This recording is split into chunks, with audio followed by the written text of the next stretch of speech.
¿Qué tal? Bienvenido nuevamente a Línea Médica. Hoy un tema muy interesante. Quédese con nosotros, vamos a platicar todo sobre la retinopatía diabética. ¿Pero qué es esto? La diabetes mellitus hoy ha cobrado muchos problemas de salud y más que nada las complicaciones que deja. Y una de las principales es la ceguera. Por eso, acompáñame a ver este reportaje. La retinopatía diabética es una complicación de la diabetes, causada por el deterioro de los vasos sanguíneos que irrigan a los ojos. La retina es una capa de nervios en el fondo del ojo cuya función es percibir la luz y ayudar a enviar imágenes al cerebro. El daño de los vasos sanguíneos de la retina puede tener como resultados que estos sufran una fuga de sangre y que se formen nuevos vasos frágiles e irregulares con la presencia de tejido fibroso. Esto puede distorsionar o borrar las imágenes que la retina envía al cerebro. Existen dos tipos de retinopatía diabética, la de fondo y la proliferativa. La retinopatía de fondo es una fase inicial de retinopatía diabética. En esta etapa, los pequeños vasos sanguíneos dentro de la retina sufren daños y presentan fugas de sangre. Estas fugas ocasionan que la retina se inflame o promueva la formación de depósitos conocidos como exudados. La retinopatía proliferativa describe los cambios que se presentan cuando los nuevos vasos sanguíneos anormales empiezan a crecer en la superficie de la retina. Esta formación anormal es conocida como neovascularización. Estos nuevos vasos sanguíneos presentan paredes más débiles y son susceptibles a desgarrarse y sangrar. La sangre proveniente de los vasos sanguíneos desgarrados puede opacar y bloquear parcialmente la luz que pasa a través de la pupila hacia la retina, produciendo imágenes borrosas y distorsionadas. La retinopatía de fondo generalmente no presenta síntoma alguno, aunque la vista puede volverse gradualmente más borrosa si se sufre un edema macular. Si se presentan hemorragias, la vista puede tornarse borrosa, con manchas e inclusive puede perderse totalmente.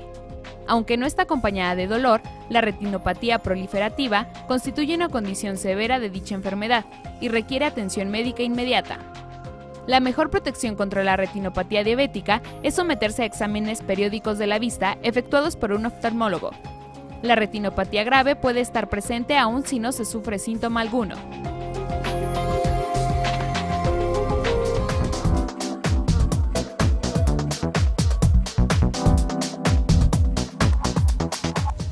Como le había mencionado, hoy vamos a platicar todo sobre la retinopatía diabética, una complicación de la diabetes mellitus. Es de las principales lesiones que deja la elevación del azúcar en sangre. La diabetes mellitus pues sigue siendo hoy una epidemia global a nivel mundial y más que nada nos preocupa aquí en Aguascalientes porque cada vez hay más pacientes que llegan a la ceguera sin saber que tienen su azúcar en sangre elevada. Hoy quiero presentar pues a la doctora Adriana Pérez Reguera, es médico oftalmólogo, bienvenida. Muchas gracias. Adriana. Al doctor Sergio Enrique Ruiz Esmenhaut, bienvenido doctor. Muy bien, muchas gracias, muy buenos días. Bueno, para iniciar la charla hoy, retinopatía diabética, iniciemos primeramente, ¿qué es la diabetes? Muchas de las personas o del teleauditorio hoy nos ven y bueno, vamos a darle un perfil sobre qué es primeramente la enfermedad, desglosándola, y posteriormente vamos a tocar este tema tan interesante de la retinopatía diabética. Muy bien. La diabetes es la elevación de la glucosa en sangre. El cuerpo, el páncreas específicamente, produce una hormona que se llama insulina, y la insulina se encarga de administrar la glucosa que ingerimos con los alimentos y de almacenarla adecuadamente. La diabetes precisamente es el desequilibrio que existe cuando esta hormona, esta insulina no se produce de forma suficiente o bien no es eficaz para que la glucosa se distribuya adecuadamente y entonces los niveles en sangre se empiezan a elevar. Y básicamente tiene como órgano blanco la diabetes en general a los vasos sanguíneos, y tenemos vasos sanguíneos en todo el cuerpo. Por lo tanto, puede afectar cualquier parte de la economía. Claro, deja una lesión microvascular y macrovascular, ¿no? Podríamos decir que esta gran afectación que va dejando. Exactamente.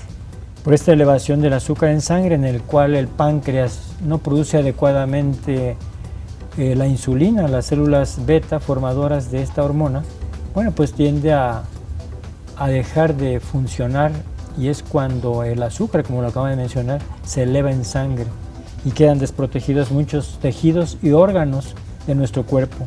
Exactamente. ¿Cuántos tipos de diabetes hay, doctor?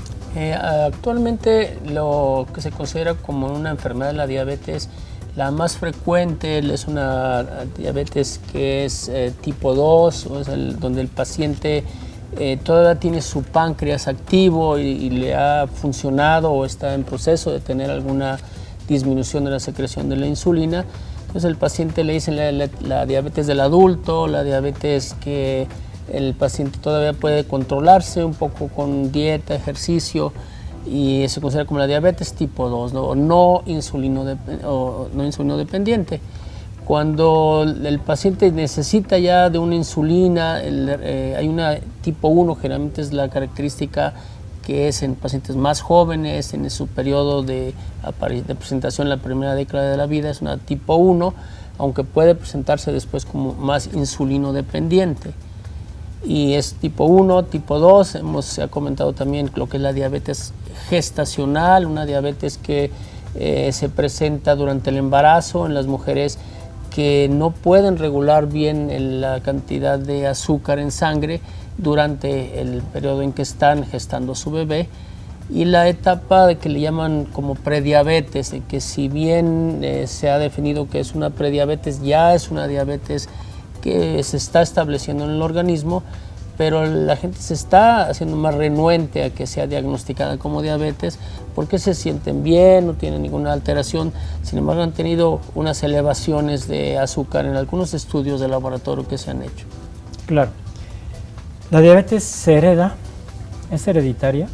Hay un patrón hay cierta predisposición genética en poblaciones como los mexicanos, los mestizos mexicanos, los afroamericanos y algunas otras comunidades asiáticas. Pero en nosotros ya se hizo un estudio, en mestizos mexicanos, un estudio muy amplio, epidemiológico, y tenemos una predisposición genética mayor con respecto a los anglosajones de desarrollar diabetes tipo 2. Entonces, no es que si mi papá o mi mamá tuvieron diabetes, forzosamente yo lo vaya a tener, pero sí tengo un poquito más de riesgo que el resto de la población general. Por eso es tan importante modificar los factores que sí podemos. La herencia no podemos hacer nada con ella, pero el estilo de vida sí lo podemos modificar y entonces cambiar el curso de esta predisposición familiar o genética. Claro, son factores de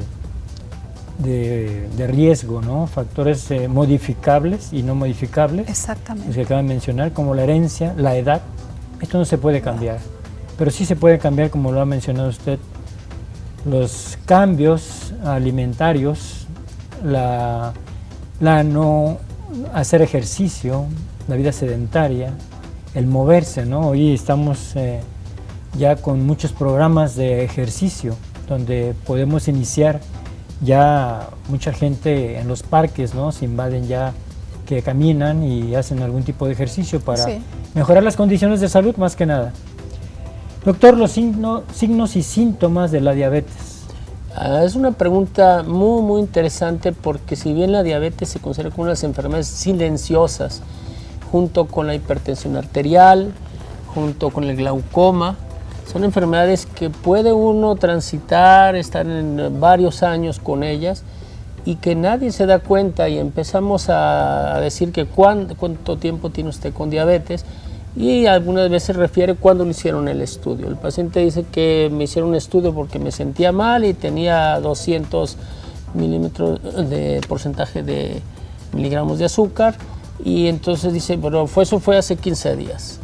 Entonces, las manifestaciones de una enfermedad silenciosa, generalmente pensamos que esto ya tiene un antecedente importante con el tiempo, podría ser 1 año, 2 años, en los cuales ya vemos, dependiendo la presentación de la enfermedad, si ya no está viendo bien, si el paciente tiene alguna enfermedad, dice, pues esto no es del estudio que le hicieron la semana pasada. Entonces, los síntomas más importantes es una fatiga, ¿verdad? El paciente empieza a fatigarse, aunque todo el mundo de repente decimos, pues el trabajo es pesado, la fatiga, el estrés, pero de repente empezamos a asociar un poco de sensación de sed, el paciente tiene que estar tomando mucha agua, y empezamos a ir al baño, de repente lo confunde uno de que, bueno, pues es que tomé mucha agua, tomé alcohol en una reunión, o de repente pacientes de repente de 50, 60 años de edad, pues lo pueden confundir de que es que el urólogo dijo que es que me estoy levantando mucho al baño y es normal. Entonces lo que son la sed, aumento en el hambre, y lo otro es que de repente empiezan a perder peso en forma inexplicable cuando no están en una dieta o en un control para bajar de peso, y esto es asociado a que el paciente debe de estar checándose ya porque la enfermedad pudo haberse presentado antes de cuando ya empezaron a tener molestias. Claro, es la enfermedad silenciosa, como lo ha mencionado usted. En cuanto a la hipertensión se refiere también, van de la mano, digo yo. Si hay diabéticos, hay hipertensos, si hay hipertensos, hay diabéticos. Y claro, hay algunos que tienen síntomas y otros no. Repitiendo pues los síntomas, mucha orina, mucha sed, muchas ganas de comer y pérdida de peso son de los factores importantes que tienen los pacientes cuando ya empieza ahora sí que la enfermedad, ¿no? ¿Cómo se detecta la diabetes, doctora? La diabetes, además de la sintomatología que puede ser muy vaga o muy difusa, se detecta por niveles elevados de glucosa en sangre. Ahora se hacen también algunos otros exámenes de sangre que se llama hemoglobina glucosilada, y eso es un valor actual muy confiable porque nos dice en cuánto ha estado el azúcar, un promedio de cuánto ha estado la glucosa en los últimos 120 días. Nosotros que vemos mucha diabetes por cuestión oftalmológica, nos estamos basando para decirle al paciente qué tan bien o mal controlado está actualmente, de acuerdo a los niveles de glucosa en sangre y también de acuerdo a los niveles de hemoglobina glucosilada. Hay pacientes que hacen un poco de trampa y bueno, se basan en decir, yo ceno poquito, mañana me hago el examen en ayuno y probablemente me salga en 120 miligramos, ¿no? Por decilitro de glucosa. Eso no es diabetes, ¿no? Según el paciente. Cuando uno hace la determinación también de hemoglobina glucosilada, el reporte lo dan en porcentaje. Entonces, el paciente puede tener de 6 a 8% y entre más cerca del 10% quiere decir que hay peor control metabólico, aunque la glucosa le haya salido en 110 en ayuno. Entonces ahora los endocrinólogos, los diabetólogos se están basando en estos dos parámetros, no solo por los niveles de glucosa en sangre, sino también por los niveles de hemoglobina glucosilada. Si a eso le agregamos alteraciones en los lípidos, en los triglicéridos, que también se dan en pacientes hipertensos y que agravan la situación vascular del paciente, todos los vasos sanguíneos, bueno, pues entonces ya hay como varios parámetros para estar tomando en cuenta y pendientes de estos pacientes con diabetes. Claro, una glucosa de 100, 110, bueno, pues todavía es normal, alto, ¿no? Sí. Ahora ya han cambiado estos rubros, menos de 100 miligramos. En un ayuno de 8 horas sería el específico para determinar si el paciente es diabético o no es diabético. Sí. Pero bueno, vamos a ir a la pausa, si me lo permite, vamos a ir a la pausa y regresamos en un momento más. Estamos platicando todo sobre la retinopatía diabética, complicación de la diabetes mellitus. Volvemos.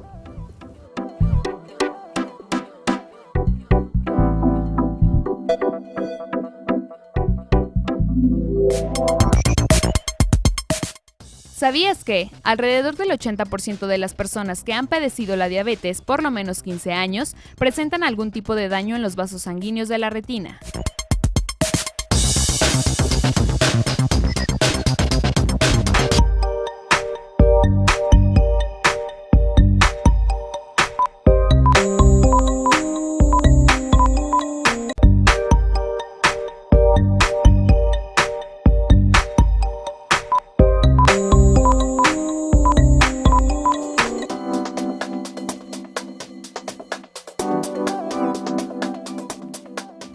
Estamos de regreso y estamos platicando todo sobre la retinopatía diabética, la complicación de la diabetes mellitus, cómo las personas empiezan a dejar de ver, cómo las personas que tienen el azúcar elevada por las tardes dicen, veo borroso, doctor.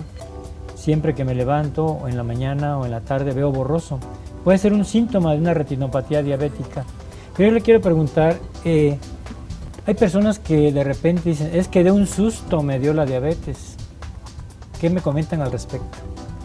Creo que eso es muy frecuente porque lo refieren así muy específicamente desde un evento que les provocó mucho estrés, ya sea por la pérdida de algún familiar o algún familiar que se enfermó, y todo eso como que se refleja en que tuvieron mayor actividad de estrés en ese momento y se sintieron pues que no estaban rindiendo lo que ellos pensaban al estar cuidando a un enfermo, al estar recibiendo una información. Hay gente que dice es que debo mucho dinero y no puedo, y en ese momento me dio diabetes porque pues eso fue la causa, ¿no? Entonces creo que lo que sí es importante es que son eventos de estrés que eran manejables anteriormente, el paciente los manejaba y de repente pensó que no los pudo manejar, empezó a haber una fatiga, empezó a ver lo que estábamos comentando,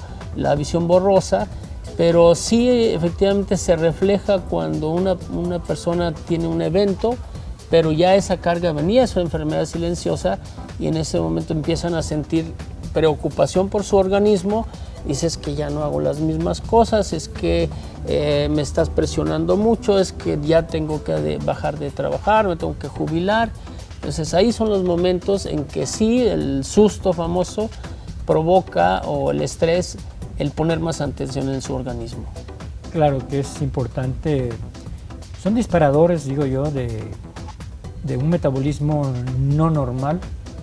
Cuando esas personas tienen una hemoglobina glucosilada, que dijo hace un momento la doctora, hemoglobina glucosilada es que tengan el azúcar elevada desde hace 3 meses atrás, y que en ese momento que hubo este disparador, ese estrés, este momento en el que la persona explotó, se eleva el azúcar impresionantemente, y es cuando es detectable en este momento.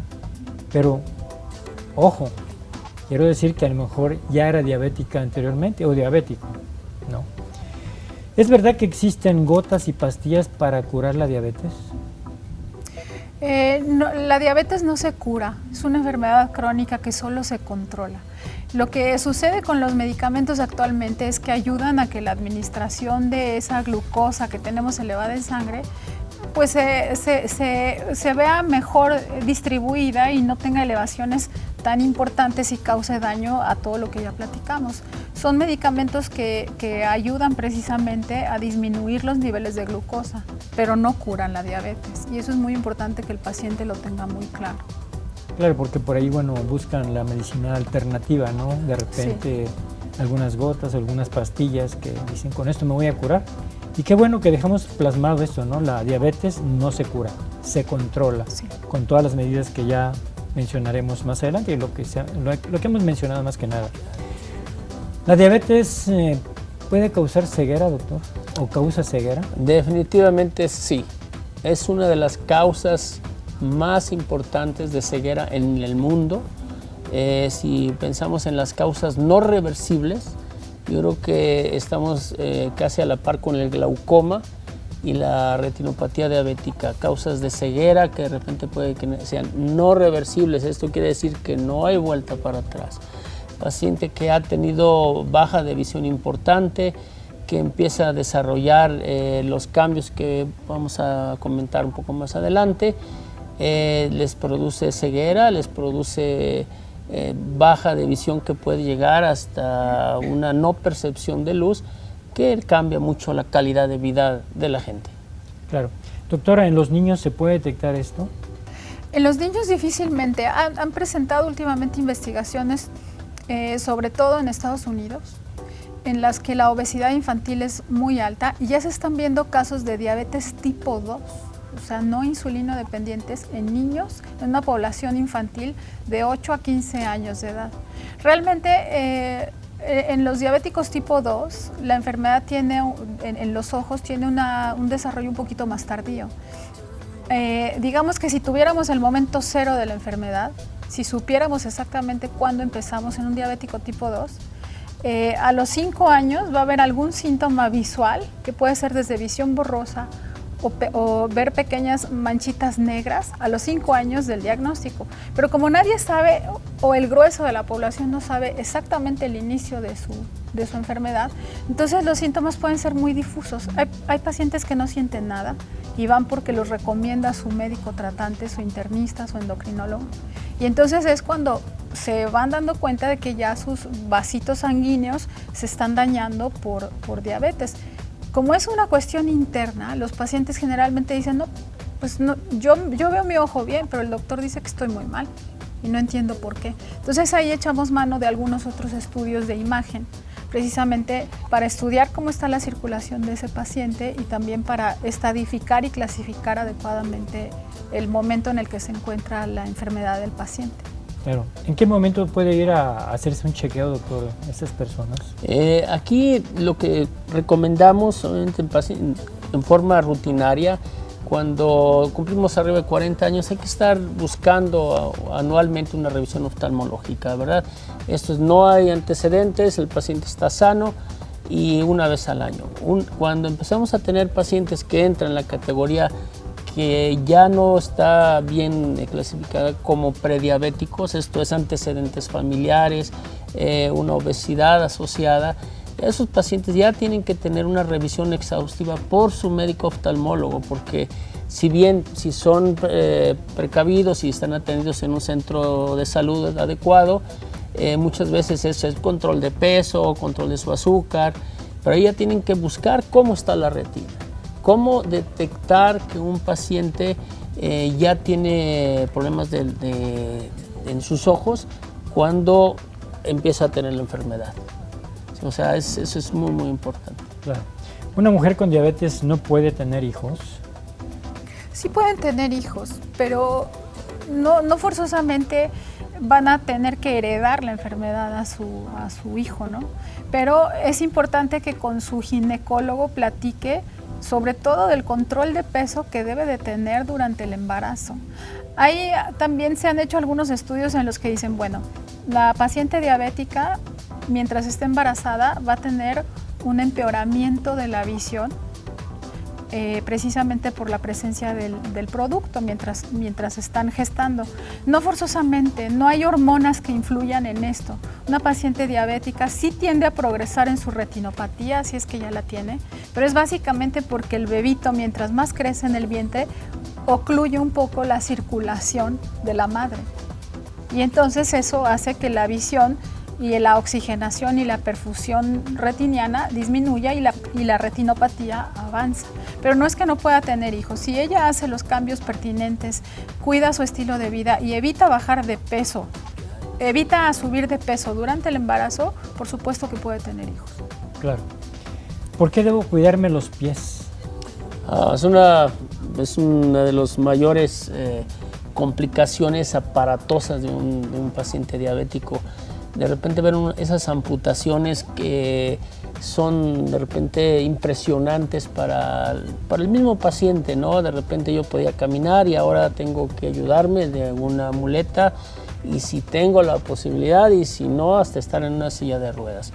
Entonces la microvasculatura de los dedos, especialmente de los pies, es muy lenta. Como tenemos una gravedad importante, están al final cuando estamos nosotros parados, entonces sufren mucha disminución de la perfusión.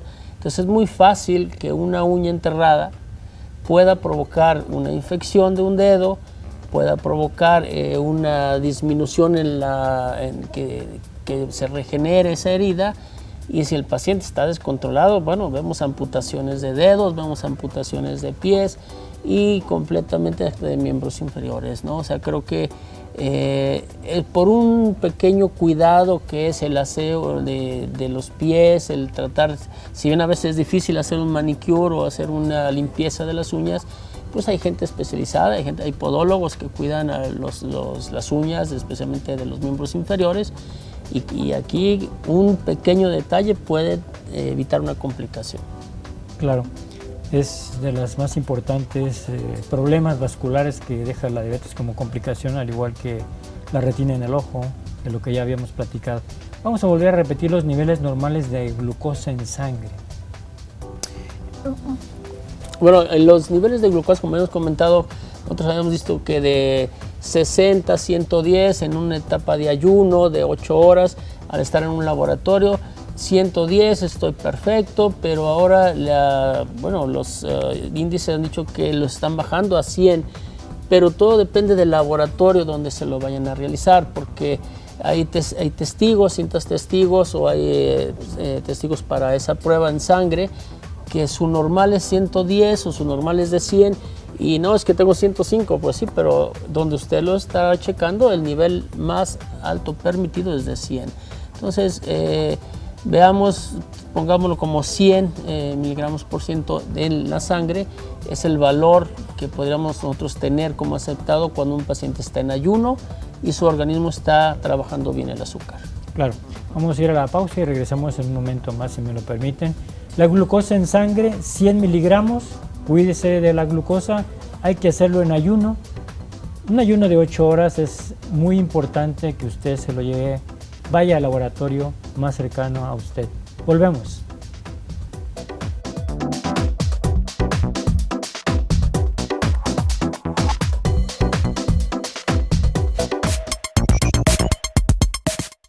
La retinopatía diabética proliferativa constituye la más grave enfermedad de la retina relacionada con la diabetes.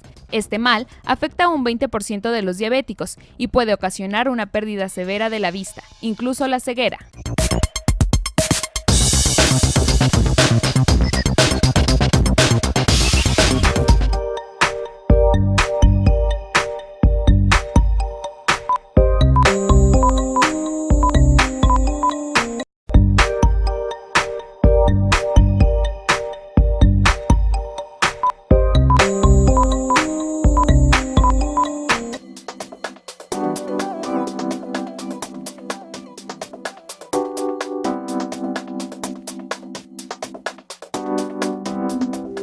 Bueno, entonces la retinopatía diabética, una complicación de la diabetes mellitus cuando está mal controlada. Si usted hace ejercicio, se alimenta bien, saludablemente, lleva una vida activa, tiene su mente y su cuerpo equilibrado, seguramente no llegará a tener ceguera. Y bueno, continuando con esta charla, esta plática tan interesante sobre la retinopatía diabética, doctora, vamos a ir platicando ya sobre en sí la retinopatía diabética, cómo va lesionando el azúcar que llega a todas partes de nuestro cuerpo, en sí al ojo, cómo lo va dañando, cuál es el ojo normal cuando alguien va al especialista y lo checa y lo ve y dice, bueno, aquí esta es una fase normal, vamos caminando hacia una retinopatía diabética. Coméntenos. Ya habíamos mencionado que la diabetes daña precisamente a los vasos sanguíneos y tiene preferencia especial por los vasos sanguíneos de pequeño calibre. Entre más delicado es un vaso sanguíneo, estos tienen un recubrimiento de unas pequeñas células que se llaman pericitos.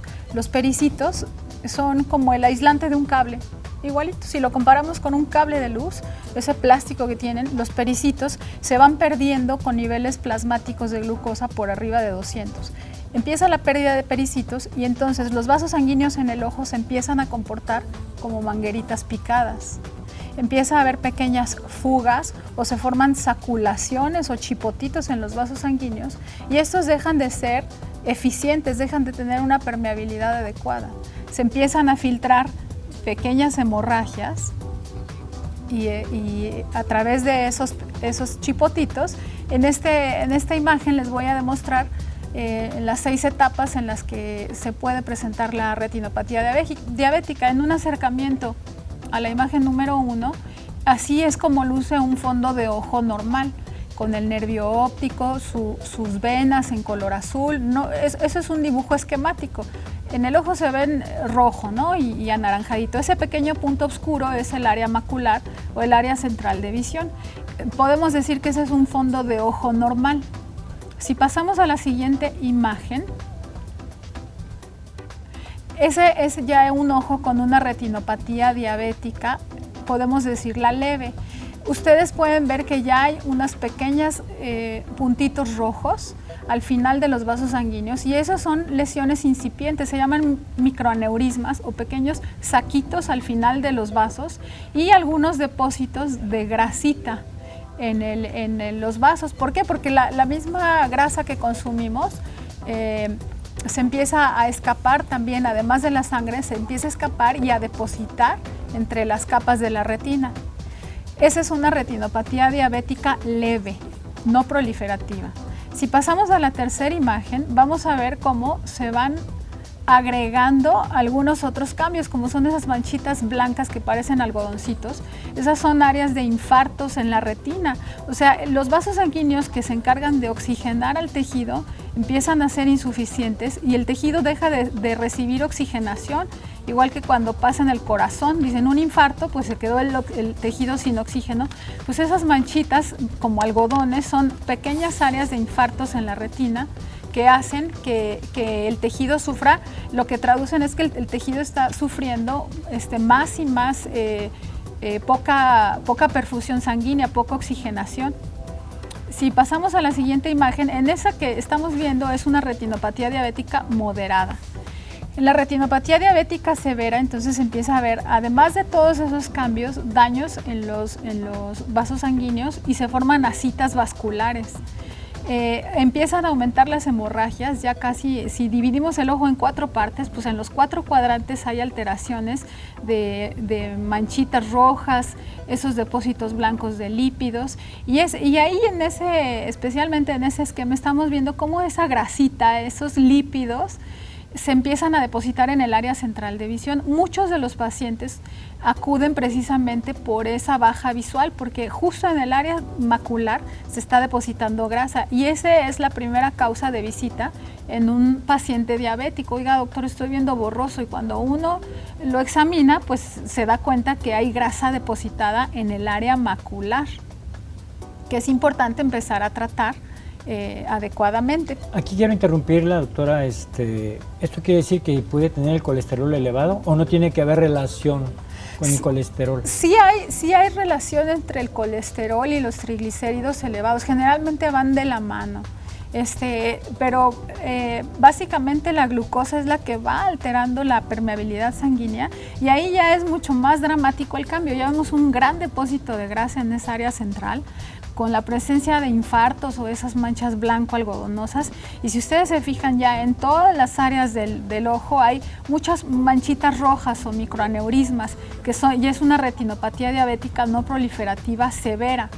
Como el tejido empieza a tener muy mala oxigenación, el cuerpo manda información, el cuerpo es sabio y empieza a mandar información de que no me está llegando aire, no me está llegando oxígeno.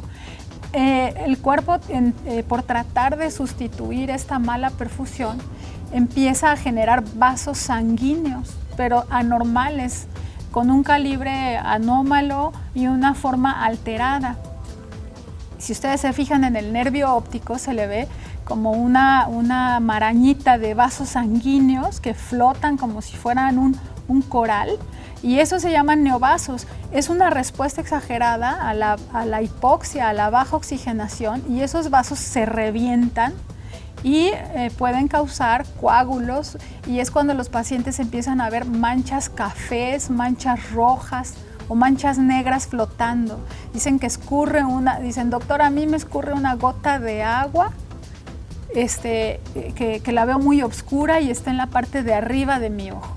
Entonces empiezan a presentar esos neovasos que platicamos que son anómalos, insuficientes, que el cuerpo los generó por defenderse de la mala oxigenación, se revientan y causan esas hemorragias que pueden estar a varios niveles en el ojo. Pueden estar localizados, como se ven ahí, o pueden de plano ya formar un coágulo que ocupa toda la cavidad y el paciente en ese estadio ya tiene una pérdida visual severa. Mucho antes de eso podemos realizar intervenciones oportunas, como es la colocación de láser para disminuir la demanda de oxígeno y preservarla, en donde se ocupa para que el paciente siga mirando efectivamente, o ya podemos utilizar sustancias que inhiben la formación de esos neovasos y ayudar de varias estrategias para que el paciente recupere su visión. Pero no hay otra manera de darse cuenta sino con una revisión oportuna. Claro, esto es una visión de la retinopatía diabética. Tenga usted en cuenta que ese es un grave problema. Esto lleva a la ceguera, como lo mencionó hace unos momentos el doctor. Es un esquema amplio de atención. Por favor, usted que nos está viendo, si tiene pacientes diabéticos o si tiene antecedentes o familiares con diabetes, hágase una revisión del ojo, porque esto es impresionante. Es una de las complicaciones que deja la diabetes a pequeño, a mediano o a largo plazo. Cuando no se controla este azúcar, que siempre está elevada arriba de 100 miligramos, entonces puede condicionar, vuelvo a repetir, la ceguera. Doctores, ¿dónde los pueden encontrar si alguien quiere acudir a hacerse una revisión, hacerse simplemente un chequeo del ojo? Porque seguramente muchos pacientes tienen diabetes y muchos pacientes dejaron años sin que siquiera les hagan una revisión oftalmológica, una revisión de los ojos. Así, aquí donde en cuanto tengan ese diagnóstico de que fue por un examen de rutina, fue por el famoso susto que tuvieron, esa impresión fuerte, si ya se detectó un nivel de azúcar elevado, les sugerimos, y es lo que queremos el Colegio de Oftalmólogos en Aguascalientes, que ya se acerquen a una revisión oftalmológica, aunque su visión sea totalmente normal. Nos pueden localizar los centros de atención. Estamos en la Torre Médica de CMQ, en el tercer piso, en el consultorio 309. También están en Clínica Randolph, la doctora, que también está como especialista en retina, nos ayuda a que nosotros que hayamos detectado esos pacientes, la doctora también en su consulta diaria, ya meterlos en un protocolo de estudio diferente, no esperar a que el paciente tenga la presión arterial elevada, el colesterol elevado, y ahora sí llegamos porque ya no vemos bien, sino en ese momento se pudo haber evitado por una revisión oftalmológica que para nosotros es como un chequeo médico de los ojos, y que le podemos decir al paciente en qué grado, qué riesgo tiene de perder su visión. Aquí es cuando muchas veces a los oftalmólogos, cuando empezamos a dar un tratamiento, es que el paciente ya está un poco más avanzado y el paciente le atribuye a que ellos estaban muy bien y veían bien, y cuando fueron al oftalmólogo que los tratara, ya les encontraron estas lesiones importantes que vemos, y pues el oftalmólogo tiene ahora sí que jugar ese papel de tratar de evitar las complicaciones que se están presentando en ese momento. Claro, doctora, ¿dónde los encuentra? Sí, en Torre Médica CMQ, ahí en el consultorio 309 con el doctor Ruiz, y también aquí en el centro, en Clínica Randolph, estamos a sus órdenes.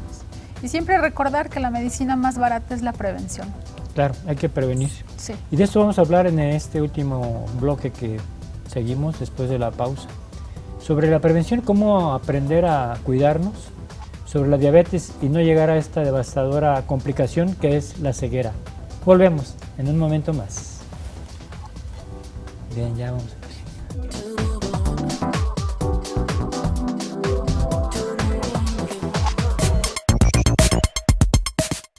Las personas que padecen la diabetes deben someterse a exámenes oftalmológicos al menos una vez al año.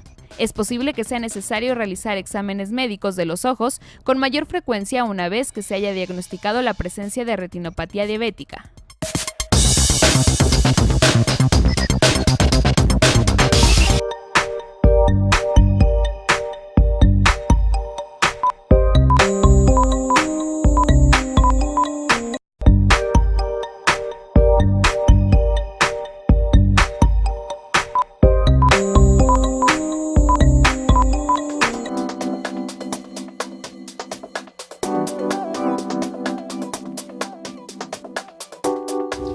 Bueno, ya estamos en esta última parte de este gran programa sobre la retinopatía diabética, complicación de la diabetes mellitus y que deja como consecuencia la ceguera. Decía yo antes de irme al corte, bueno, pues no hay medicina, y como lo dijo la doctora, más barata que la preventiva, la prevención. Pero ¿cómo voy a prevenir yo la diabetes? ¿Cómo lo haremos? las antenas si tenemos algún familiar, ¿no? Sobre todo en línea directa, madre, padre, hermanos con antecedente de diabetes, pues no me cuesta nada hacerme una determinación de glucosa en ayuno y ver cómo ando. También analizar muy bien el estilo de vida que tenemos. Estoy gordito, me muevo, hago ejercicio, no lo hago ejercicio. O sea, ponerse sinceramente a analizar nuestro estilo de vida. Si tenemos un estilo de vida sedentario, es decir, no acostumbramos a hacer ejercicio, pasamos mucho rato en la oficina, consumimos muchas bebidas gaseosas, bueno, pues hay bastantes factores de riesgo. Como ya lo habíamos platicado, pues la herencia juega un papel muy importante y el estilo de vida definitivamente. Doctor, hoy en día, como lo ha comentado, ahora hay puros juegos para niños, esos digitales, no sé, todo es computadora, todo es internet. Bueno, la mayor parte de estos niños se la pasan sentados a muchas horas, que es fatal. Es una vida poco saludable en el que nos conlleva a esta gran problemática en este país obesogénico, así como el mundo industrializado en el que repercute importantemente en estos pacientes. Sí, ahorita creo que el cambio de vida, el estilo moderno que la gente quiere pues copiar de otros lugares donde dice, bueno, yo quiero tener todos los gadgets que le llaman ahora en la computación, porque con ellos puedo hacer muchas cosas, puedo hacer mover a la gente inclusive, puedo decirles que me traigan comida, puedo decir que cosas que yo ya solito con las manos lo puedo hacer. Y todo eso quizá nada más hacerles un hincapié en que se hace mucho por medio de la vista, el poder ver esas pantallas, esas imágenes de sus teléfonos celulares, implica mucho la vista. Entonces, la recomendación más importante, lo que queremos por medio de los oftalmólogos, nuestra misión es conservar y mejorar su visión si es posible.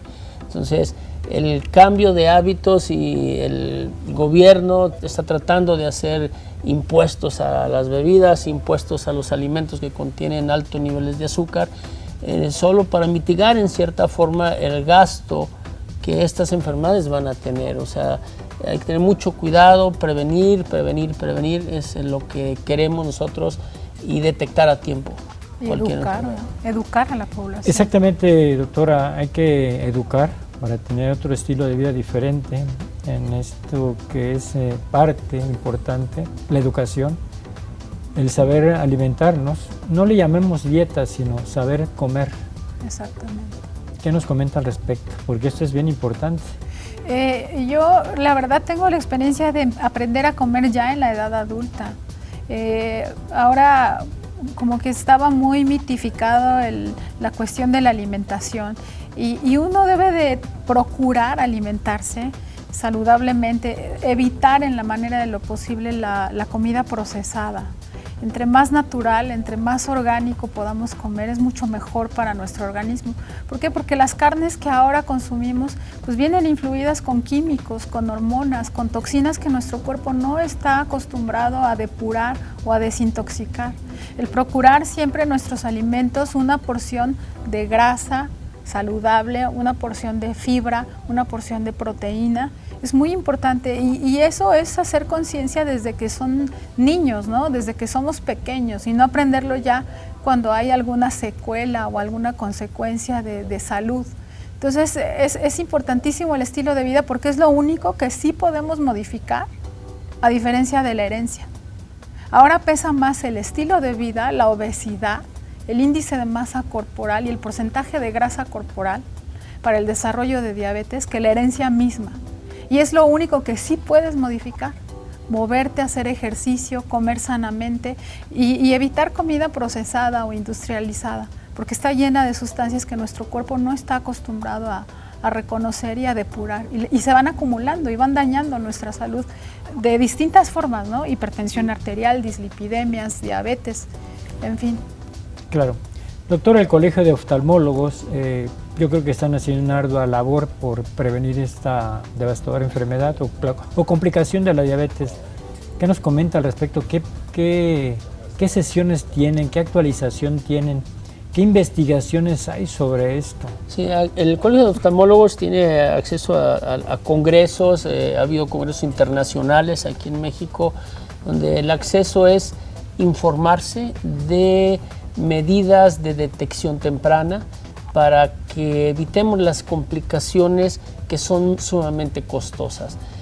Si bien también están entrenados los oftalmólogos para ya tratar de sanar esas complicaciones severas como las hemorragias, los derrames repetitivos, eso los oftalmólogos están en continuo, es una educación médica continua, ¿verdad? Propiamente dicho, para que ellos estén preparados de atender a estos pacientes. Y la otra es estar dando una información oportuna dentro de sus propios consultorios, dentro de las propias difusiones en salud, en las campañas de salud que se hacen, de que se tienen que checar los ojos en cuanto tengan un diagnóstico de azúcar elevada. Eso es importantísimo. No podemos dejar que el paciente regrese a sus niveles de azúcar normales y está bien 2-3 años y otra vez vuelve a tener elevaciones. Ahí los oftalmólogos están conscientes de que no pueden permitir que un paciente con un nivel de azúcar elevado significa que tienen que ser revisados de sus ojos inmediatamente. Claro. Doctora Adriana Pérez, como último mensaje a la población que nos está viendo ahorita, ahora sí que nos ve y que nos vea bien. Pues básicamente eso, ¿no? Que hacer prevención. No esperar a que vean borroso, que vean manchitas.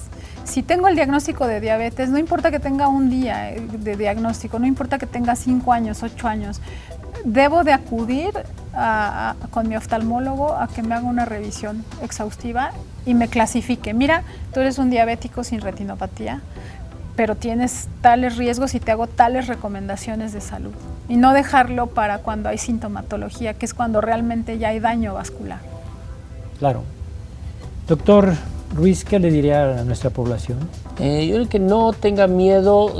La diabetes es una enfermedad que ha existido en la humanidad y que se puede vivir con la diabetes, se puede vivir con algunas de sus complicaciones, pero si son tratadas y son informados a tiempo, yo creo que es una calidad de vida que como seres humanos todo el mundo queremos tener una calidad de vida suficiente a través de nuestra estancia aquí en esta tierra. No tengan miedo, el azúcar es algo que convive con nosotros, pero cuando no es bien tratada puede llevar a complicaciones como la ceguera. Y como oftalmólogos es nuestra misión de tratar de prevenirla e informar de cómo va su avance en esta enfermedad. Doctora, vamos a repetir, ¿en dónde los pueden encontrar? En la Torre Médica CMQ, en el tercer piso, consultorio 309, y aquí en Madero 471 en la Clínica Randa. ¿Teléfonos? El teléfono de la Torre Médica del CMQ estamos en el 978-7840 o en el 978-5296. Gracias a ambos médicos oftalmólogos por haber estado aquí con nosotros en Línea Médica. Gracias por la invitación. Agradecemos el tiempo que es importante para ustedes. Gracias a usted por el favor de su atención. Yo me despido, soy el doctor Jorge Tapia y los espero nuevamente en Línea Médica. Cuide su salud, cuide sus ojos.